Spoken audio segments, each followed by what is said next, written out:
Welcome to UPSC परीक्षा। My name is Rohit Kumar. हम बात करेंगे आज का जो मोस्ट इम्पॉर्टेंट न्यूज़ है, इसकी चर्चा करेंगे।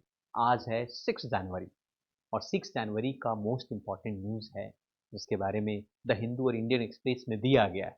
5 मोस्ट इम्पॉर्टेंट न्यूज़ है जिसके बारे में हम चर्चा करने वाले हैं।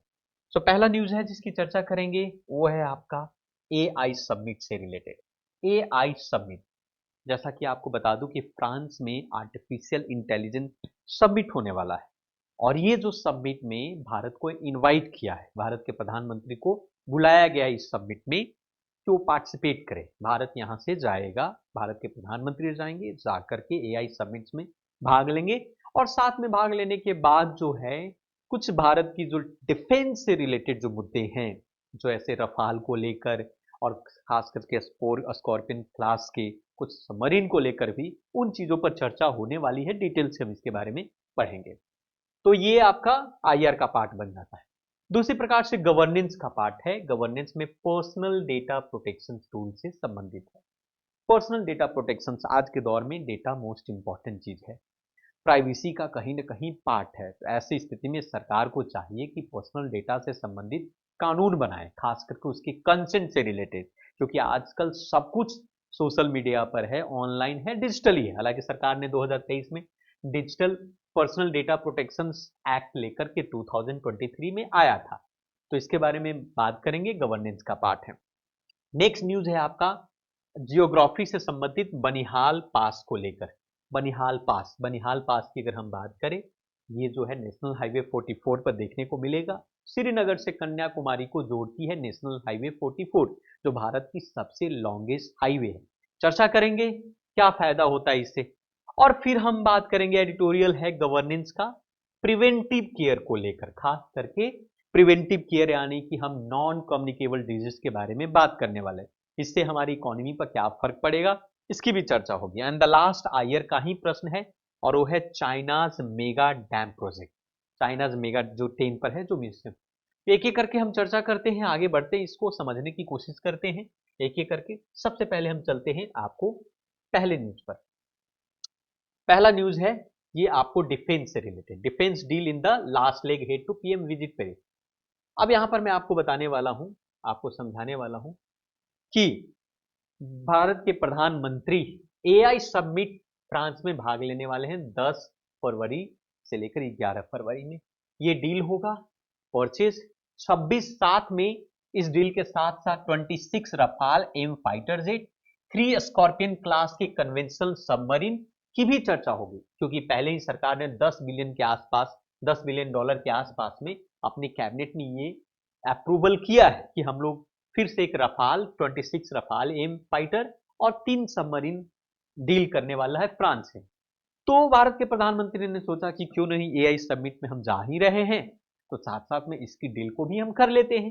तो फ्रांस की प्रेसिडेंट ऑफिस है ऑलरेडी भी अनाउंस भी किया है कि मिस्टर मोदी जो है आर्टिफिशियल इंटेलिजेंस समिट में 10 और 11 को भारत को फ्रांस आ रहे हैं। साथ साथ में कहा कि भैया हम लोग डील कर लेते हैं, ग्लोबल एआई सेक्टर पर बात हो ही रही है, साथ साथ में हम डिफेंस डील की भी चर्चा कर लेते हैं। हम साथ साथ में जो मजगांव डॉकशिप बिल्डिंग लिमिटेड प्रोजेक्ट है वहां पर, जहां पर नेवल ग्रुप्स ऑफ फ्रांस और भारत दोनों मिलकर प्रोजेक्ट पर काम कर रही है, तो उसकी भी चर्चा हो जाएगी। तो मिस्टर मोदी ने उसी बेसिस के आधार पर लास्ट वन जो हम लोगों ने बाग सीर जो है एक सेट ऑफ कमीशन 15 जनवरी को मुंबई में, वो मोदी साहब ने 2 अलग फ्रंट लाइन के साथ कमीशन किया था। इसके बारे में रफाल 22 सिंगल सीटर रफाल हम लोग बात करने वाले हैं और 4 जो है ट्विन सीटर रफाल भी हम लोग लेने वाले हैं फ्रांस के साथ। तो ये दोनों मोस्ट इंपॉर्टेंट हो जाता है पॉइंट ऑफ व्यू से। तो 26 जेट जो है टोटल मिलाकर बात होगा। साथ साथ में नेवी करंटली ऑपरेट कर रही है 2 एयरक्राफ्ट कैरियर, आईएनएस विक्रमादित्य जो रशिया से लेकर आई थी, साथ साथ में इंडिजीनियस जो बिल्ड किया है आईएनएस विक्रांत। हालांकि INS Vikrant was a commission in सितंबर 2022 के अंदर में, ये लोकेशन है आपका। और भी एडिशनल स्कॉर्पियन क्लासेस के बहुत सारे हैं जिसके बारे में प्रोजेक्ट 75 के तहत जर्मनी और स्पेन दोनों मिलकर के काम कर रहा है। चलिए ये बातें हो गई। दूसरा हम बात करते हैं पर्सनल डेटा प्रोटेक्शन रूल से रिलेटेड। मैं आपको बता दूं, सेकेंड जो न्यूज है वो इंपॉर्टेंट है डेटा को लेकर, राइट टू प्राइवेसी को लेकर, बहुत जरूरी है, इंपॉर्टेंट है। क्योंकि हाँ सारा भारत जो है, नॉट भारत पूरी दुनिया सोशल मीडिया पर है, डिजिटल प्लेटफॉर्म पर है, हम सब डिजिटल प्लेटफॉर्म है। तो ऐसी स्थिति में सिटीजन्स की प्राइवेसी, उसकी प्रोटेक्शन बहुत जरूरी है। सरकार को इससे संबंधित कानून बनाने की जरूरत है। Draft digital personal data protection bill citizens के लिए लेकर के आया गया, rights in according with the digital personal data protection act 2023, जिसमें कहा गया कि राइट बैलेंस बिटवीन रेगुलेशन और इनोवेशन, रेगुलेशन और इनोवेशन के बीच में बैलेंस होना चाहिए। यानी कि जो सिटीजन, जो नागरिक हैं देश की, इस नागरिकों को डेटा प्रोटेक्शन से संबंधित जो है होना चाहिए। अब इसमें यह कहा गया कि इस रूल के तहत डिजिटल प्लेटफॉर्म पर जितने भी लोग हैं उनमें लोगों के कंसेंट का होना बहुत जरूरी है। ऐसे स्थिति में लैंग्वेज मोस्ट इंपॉर्टेंट चीज होती है। तो इसीलिए डिजिटल प्रोटेक्शन के थ्रू, डेटा प्रोटेक्शन के थ्रू ये होना चाहिए कि या तो उनको आइदर का ऑप्शन, इंग्लिश का ऑप्शन होना चाहिए, और दूसरा जो है इंडिया का जो 22 लैंग्वेज है जो हमारे संविधान के अंदर में, उस 22 लैंग्वेज में से किसी एक लैंग्वेज चुनने का ऑप्शन उनको देना होगा। क्योंकि जब तक वो 22 भाषाओं में को नहीं आप देंगे तब तक कंसेंट को नहीं माना जाएगा। तो right for withdrawing to consent, उनको इस बात का भी अधिकार होना चाहिए कि उनकी परमिशन जो है, वो अगर चाहते हैं कि भाई वो अपना डेटा जो सोशल मीडिया से इरेज करना चाहते हैं वो इरेज होना चाहिए। साथ साथ में वो ग्रीवेंसेस की समस्या का समाधान होना चाहिए, उसके नॉमिनेशन, उसके कंप्लेन, ये सब कुछ होना चाहिए। साथ साथ में इस बात का भी होना चाहिए कि उनकी डेटा जो है भारत की बाउंड्री से बाहर ना जाए, इस बात का भी ख्याल रखना होगा। तो ये बातें आपको यहां पर समझ में आ गई होगी। तो इसी से रिलेटेड ये बातें हो रही है। तीसरा है आपका बनिहाल पास से संबंधित। मैं आपको बता दूं कि बनिहाल पास, ये आपको बता दूं कि 2.35 किलोमीटर स्ट्रेच किया नेशनल हाईवे 44 को। लॉजिस्टिक और टूरिज्म जो है बहुत इंपॉर्टेंट हो जाएगा। कश्मीर वैली से कनेक्ट होना बहुत आसान हो जाएगा। यूनियन ट्रांसपोर्ट और हाईवे मिनिस्टर नितिन गडकरी ने संडे को डिस्क्राइब किया कि जो बनिहाल पास है जो जम्मू कश्मीर में, जो रामबन डिस्ट्रिक्ट में, वो एक माइलस्टोन है नेशनल सिक्योरिटी, लॉजिस्टिक और टूरिज्म प्रोस्पेक्ट से अगर देखा जाए उस रीजन को कनेक्ट करने से, क्योंकि ये नेशनल हाईवे 44 पर है। और नेशनल हाईवे इंडिया का सबसे मेजर हाईवे है और सबसे लॉन्गेस्ट, यानी कि भारत का सबसे लॉन्गेस्ट हाईवे जो है हमारा नेशनल हाईवे 44 है, जो श्रीनगर से कन्याकुमारी तो जोड़ती है।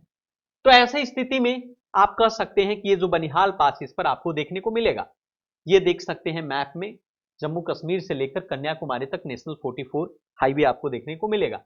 करीब करीब आप कह सकते हैं कि 3745 किलोमीटर।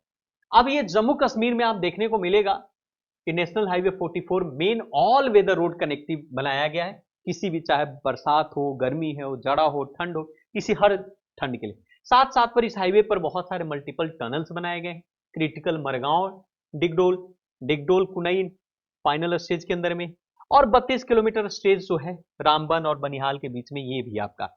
तो ये बहुत ही इंपॉर्टेंट हो जाता है। ये वाला आपके हो सकता है जियोग्राफी में इस तरीके के प्रश्न इससे संबंधित पूछे जाएंगे, कहीं ना कहीं आपको इससे रिलेटेड प्रश्न के तौर पर पूछा जा सकता है। जियोग्राफी का पार्ट है, पूछ देगा आपको इसके एरिया में और कौन कौन सा आता है। या आप देख सकते हो कि नेशनल हाईवे पर दिल्ली है, फरीदाबाद है, आगरा है, पंजाब है, जलंधर है, सागर, आप कह सकते हैं कि नागपुर, आदिलाबाद से लेकर कुर्नूल, आप कह सकते हैं कि सलीमन से लेकर के मदुरई और यहां तक कन्याकुमारी तक ही है आपका, भारत को जोड़ता है पूरी तरीके से। उसी प्रकार से हम पढ़ते हैं next, India need to prioritise to preventive care के बेसिस पर। आज जो है भारत में जिस प्रकार से अगर हम बात करें कि मोस्ट इंपॉर्टेंट हो जाता है नॉन कम्युनिकेबल डिजीज की बात करें, दो प्रकार की डिजीज है, एक होता है कम्युनिकेबल डिजीज, कम्युनिकेबल, और दूसरा नॉन कम्युनिकेबल। कंट्री में इस बात को ऐलान किया है कि नॉन कम्युनिकेबल डिजीज जैसे हार्ट अटैक, जैसे कि स्ट्रोक, जैसे कि डायबिटीज, जैसे कैंसर, ये कहीं ना कहीं भारत में इंडिविजुअल लोगों पर फाइनेंशियल बर्डन बन रहा है। हेल्थ केयर सिस्टम में लगातार दिन पर दिन बढ़ता जा रहा है। दिन पर दिन लोग जो है नॉन कम्युनिकेबल डिजीज से शिकार हो रहे हैं, और कहा जा रहा है कि 2022 में 65% लोग की मृत्यु जो है एनसीडीएस के थ्रू, यानी नॉन कम्युनिकेबल डिजीज के कारण से हुआ है। मैं आपको बता दूं कि 2010 से 13 तक ये 50% डेटा हुआ करता था as per national family health survey 2005 के तहत। लेकिन ये प्रेवलेंस दिन पर दिन, जो नॉन कम्युनिकेबल डिजीज के रिस्क फैक्टर दिन पर दिन बढ़ते जा रहे हैं, हाई होते जा रहे हैं। ऐसा कहा जा रहा है कि हर 4 में से 1 की मृत्यु इसी के कारण से होती है, जिसमें हाइपरटेंसिव। उसी प्रकार से डायबिटीज के कारण 8 में से 1 व्यक्ति है। आज जो है इसके अलावा भी ब्रेस्ट, लंग हुआ, आप कह सकते हैं कि सर्वाइकल कैंसर, इस तरीके के डेटा दिन पर दिन इस आपके मीडियन एज में दिन पर दिन बढ़ता जा रहा है। हालांकि इस डेटा को ठीक करने के लिए 2024 के यूनियन बजट में 87,667 करोड़ जो है ministry of health family welfare ने अपनी बजट को बढ़ाया है। लास्ट ईयर से 13% ये बजट ज्यादा है। वर्ल्ड हेल्थ ऑर्गेनाइजेशन ने कहा कि नेक्स्ट आपको नॉन कम्युनिकेबल डिजीज भारत में हर 280 लाख करोड़ रुपया 2030 तक ये बर्डन जाएगा, यानी हर इंडिविजुअल पर 2 लाख कह सकते हो कि बर्डन होगा, यानी कि हर लोगों को, हर परिवार वालों को 2 लाख रुपया नॉन कम्युनिकेबल डिजीज पर सालाना खर्च होने वाला है। और ये स्क्रीनिंग दिन पर दिन बढ़ता जा रहा है। ऐसी स्थिति में सरकार को कहीं ना कहीं जो है इस पर काम करने की जरूरत है आपका। और आप कह सकते हैं कि ultrasound for liver, echocardiography और इस तरीके की चीजों पर ध्यान देने की जरूरत है। इस बेसिस पर एज ए फाइनेंस एक्ट 2013 की तरह यूनियन गवर्नमेंट ने एक प्रयास किया कि कहीं ना कहीं से प्रिवेंट करने की जरूरत है, प्रिवेंटिव चेकअप की जरूरत है आपका। 5,000 तक के टैक्स डिडक्शन की भी बात कही गई है आपका। नेक्स्ट जो न्यूज है आपका वो है चाइनीज मेगा डैम प्रोजेक्ट को लेकर के। आपको बता दूं कि भारत और चाइना के बीच के संबंध कुछ खास नहीं है। कहीं ना कहीं भारत और चाइना जो है अपनी इकोनॉमी को बढ़ाने के लिए कुछ भी कर सकती है। आज चाइना दुनिया की दूसरी सबसे बड़ी इकोनॉमी है, भारत भी दुनिया की 5वीं सबसे बड़ी इकोनॉमी है। ऐसी स्थिति में चाइना जो है और भारत के बीच के संबंध आपको छुपा हुआ नहीं है। लेकिन अगर हम बात करें कि ब्रह्मपुत्रा जो भारत और चाइना को कनेक्ट करता है, ब्रह्मपुत्रा ट्रांस बाउंड्री हिमालय से निकलता है, यानी तिब्बत से निकलता है। तिब्बत कहीं ना कहीं ऑटोनोमस प्रदेश है चाइना का, ऐसा माना जाता है। तो ट्रांस बाउंड्री हिमालय से रिवर बेसिन से रिपेरियन कंट्री के तौर पर निकलता है। चाइना का जो upper most riparian nation with river system originate करता है TAR से, यानी कि तिब्बत ऑटोनोमिक रीजन से, आपका ऑटोनोमस रीजन से, रिवर्स कोर्सेस से निकलता है। चाइना ने अनाउंसमेंट किया है कि हम बिगेस्ट हाइड्रो पावर प्रोजेक्ट जो है ग्रेट बेंड पर हम बनाने वाला है खास करके। while India also भी announce its largest dam project on अपर सियांग पर वो लार्जेस्ट डैम भारत भी बनाएगा और चाइना भी यारलंग ब्रह्मपुत्रा रिवर के कोर्सेज पर बनाएगा। अब डैम जो है, दोनों डैम इंडिया और चाइना दोनों इस हिमालय के एक क्रॉस जो है ये बनाएंगे, लेकिन इससे टेरिटोरियलाइजिंग रिवर सिस्टम जो है कहीं ना कहीं नेचुरल लाइफ साइकिल को ब्रेक करेगा।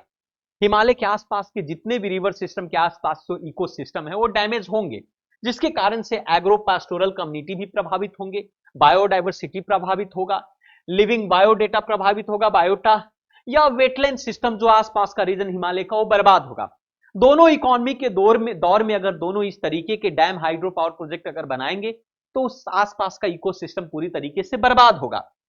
China has a drawing to boat to Chinese वो हाइड्रो क्राइसिस डिकेड के ट्रांसबॉर्डरी रिवर सिस्टम जो है प्रायः जो है नेशन स्टेट को भी लिंक करने की कोशिश करेगा। तो ऐसे स्थिति में ब्रह्मपुत्रा रिवर सिस्टम जो है कहीं ना कहीं उसमें भी आपको देखने को मिलेगा। तो ये कहा जा रहा है कि ये दोनों देश जो है अगर इस तरीके के कदम उठाते हैं तो हिमालय के आसपास के रीजन के बायोडाइवर्सिटी पूरी तरीके से प्रभावित होने वाली। ये बात सत्य है कि हम लोग इकोनॉमी के दौड़ में नेचर के बायोडाइवर्सिटी को हम लोग भूल गए हैं। हमें इस बात को ध्यान रखने की जरूरत है। तो ये था आज का मोस्ट इंपॉर्टेंट 5 न्यूज जिसके बारे में हम लोगों ने चर्चा किया। आज के लिए इतना ही रखते हैं। बाकी आप इस चैनल को आप जरूर सब्सक्राइब करें, अगर नए हैं तो बेल आइकन को प्रेस कर ले ताकि नोटिफिकेशन मिलेगा।